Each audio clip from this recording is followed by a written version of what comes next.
Flavius Orestes had the most interesting career in Rome's entire history. He was a nobleman's son, who somehow became the secretary of Attila the Hun, and then returned to Rome and seized power for himself in the last military coup in Western Roman history. This is the story of the last kingmaker of Western Rome.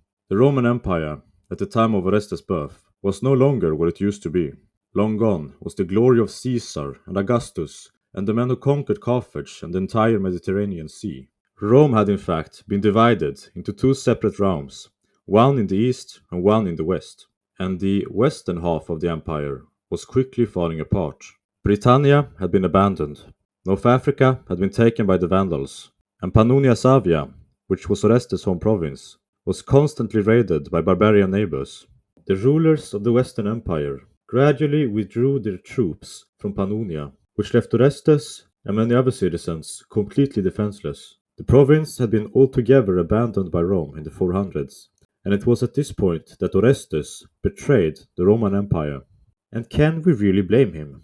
The Goths and the Huns were a constant threat to the life of our talented young protagonist, and the city of Rome could no longer protect him. So he did what many young men do when the prospects in their own home countries appear far too bleak.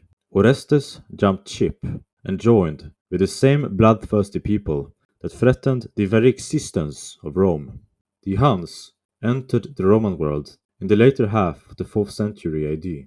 They were a nation of nomadic warriors who had migrated to Europe from the east, and on their way from the steppes of Central Asia, they absolutely devastated the tribes that stood against them, thanks to their supreme fighting skills on horseback.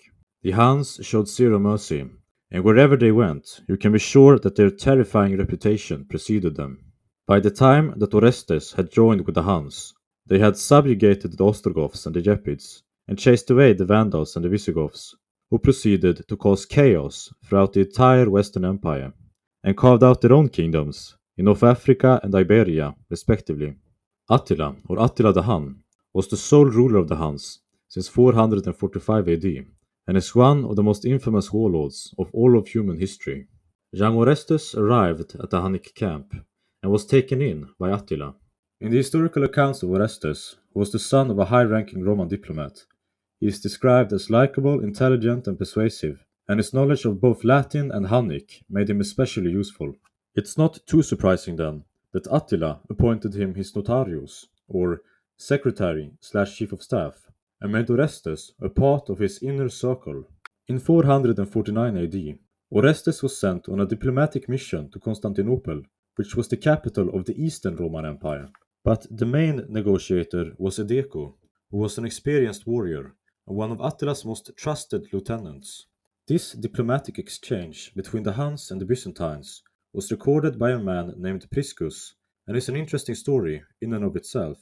The Byzantines tried to bribe Edeco when Orestes was not present, and offered him incredible wealth, and his own palace in the imperial capital. In return, Edeco was to assassinate Attila, and Edeco seemingly agreed to these very lucrative terms. Orestes and Edeco returned to Attila's camp, along with the Byzantine embassy, who brought the gold that Edeco had been promised.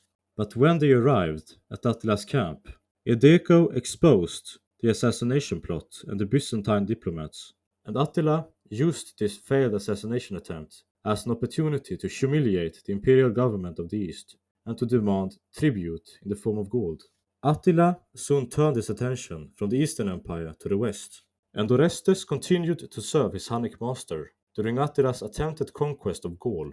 But in 451 AD, Attila was finally defeated by a brilliant Roman commander named Flavius Aetius at the Battle of the Catalonian Plains, and 2 years later, Attila met his earthly end during his own wedding night.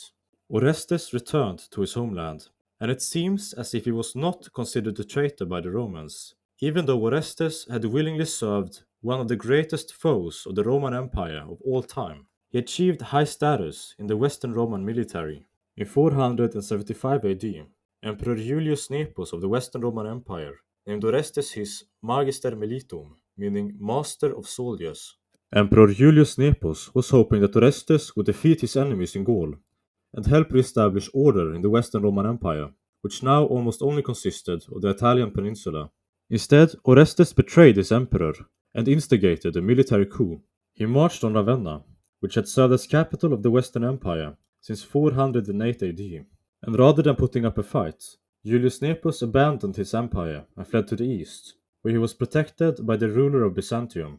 Orestes had now taken over whatever remained of the Western Empire, but he did not himself claim the title of emperor. Instead, he appointed his son, who was a mere child named Romulus Augustulus. The reign of Romulus Augustulus, the last emperor of Western Rome, was to be extremely short-lived, and the actual ruler of the empire was Orestes. They were, on all sides, surrounded by hostile nations: the Vandals in the south, who controlled today's Tunisia, the Visigoths and the Burgundians in the west, the Alemanni in the north, and the Byzantine Empire in the east, who still regarded Julius Nepos as the rightful ruler of the west. But Orestes' most dangerous opponents were already within the Western Empire. The empire had become dependent on soldiers of barbarian origin called Foederati, who served as mercenaries for Rome in exchange for lands, gold, and citizenship. And a substantial amount of Orestes' soldiers were Herulians and Ruggians and other Germanic tribesmen who now demanded that they'd be given lands in Italy itself. But Orestes refused their request, which sealed the fate of Orestes as well as the Western Roman Empire. The Foederati were led by a man named Odovacer, who was the son of Edeco, the same Edeco who had been one of Attila's top guys, with whom Orestes had visited Constantinople in 449. Odovacer rebelled against Orestes and Romulus Augustulus and was proclaimed king by his soldiers. Flavius Orestes, as well as his brother Paulus, were defeated and killed by Odovacer and his men in today's Piacenza, outside of Ravenna. Orestes' son, Romulus Augustulus, was spared, but forced to abdicate, and Odovacer became the first king of Italy. Thus ended the last kingmaker of the Western Roman Empire, and also the empire itself.